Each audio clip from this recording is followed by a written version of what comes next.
Hello, my name is Sean Copeland and I'm Chairman and CEO of Regent Bank. Welcome to another edition of Regent Elevate, and we are finishing today a series called Managing Our Mindset. We've gone through 6 tips before today, and very briefly they are start out early and get your mind right before the day begins. Practice the abundance mentality. Believe that there is plenty and that you can give into the lives of others and you don't have to live with scarcity.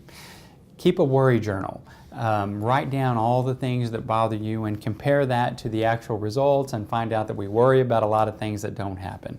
Focus on one day at a time. Don't project future problems into today. Just focus on one day at a time. Practice 2-hour living, where we work hard for 2 hours, take a break. Take a snack, read a little bit, get a drink, say a prayer, go for 2 hours longer. It helps to break up the day and helps us to focus more and maintain our energy. And then finally, take care of ourselves. Be sure to have the proper diet, exercise, and sleep, and that will help us to maintain a better mindset and also to be much more productive. We want to end the series today by talking about keeping score in life. A lot of times when we think about life, we think about material things or titles or the house we live in, the car we live in. What does our business card say? What is our bank account balance? You know, this is how society, we believe society judges us. The problem is, just go to a funeral and you will find that none of these things are true. And I want to use an example of my friend Mike Fine with Fine Airport Parking in Tulsa. Mike recently passed away due to brain cancer, and I was very blessed to be able to give the eulogy at his funeral. And let me tell you what I found out about Mike Fine's life. Mike was a tremendous entrepreneur. We just celebrated the opening of a new Fine Airport Parking facility in Denver. He was an amazing business mind. He was very, very passionate about serving the client. All of that was fantastic. But in my opinion, a vast majority of Mike's legacy was actually created in the last 3 years of his life.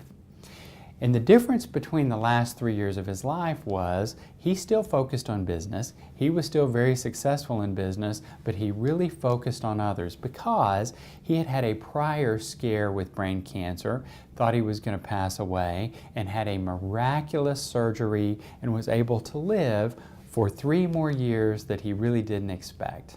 And that brush with death made him realize that it was really about the impact that we have on others.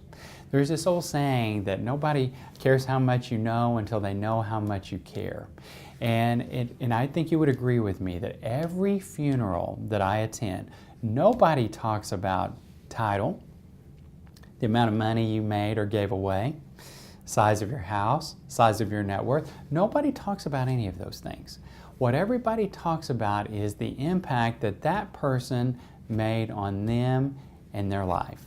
And that requires time, and it requires caring, and it requires listening. So if you are struggling with your mindset because you don't feel like you've made it, you're not where you thought you would be at this point in life, I want to really encourage all of us to rethink that. I don't think that's right. I don't think that's how God measures life, and I don't think that's how we should measure life. I don't even think that's how, at the end of the day, the world really measures life. Because at the end of the day, what really matters is the number of lives that you have impacted in a positive way. So let yourself off the hook. Let's begin to think of life differently. Today, when you go through your day, let's don't think about, can I get a promotion? Can I make more money? Let's think about, who can I impact? Who can I listen to? Who can I encourage? Who can I make a positive effect? Because I firmly believe that one day we are going to arrive in heaven. And as we walk in, there's going to be a big line of people clapping for us. And it's going to be people that we have impacted that we don't even realize that we've impacted on this earth. And I don't know about you, but my goal is to have the longest line possible. That is what making a difference in this life is about, not all the stuff that we worry about. So I hope you've enjoyed this series on managing our mindset. I've really enjoyed it as well. Thank you so much for being with us. We'll start a new series next week. Thank you.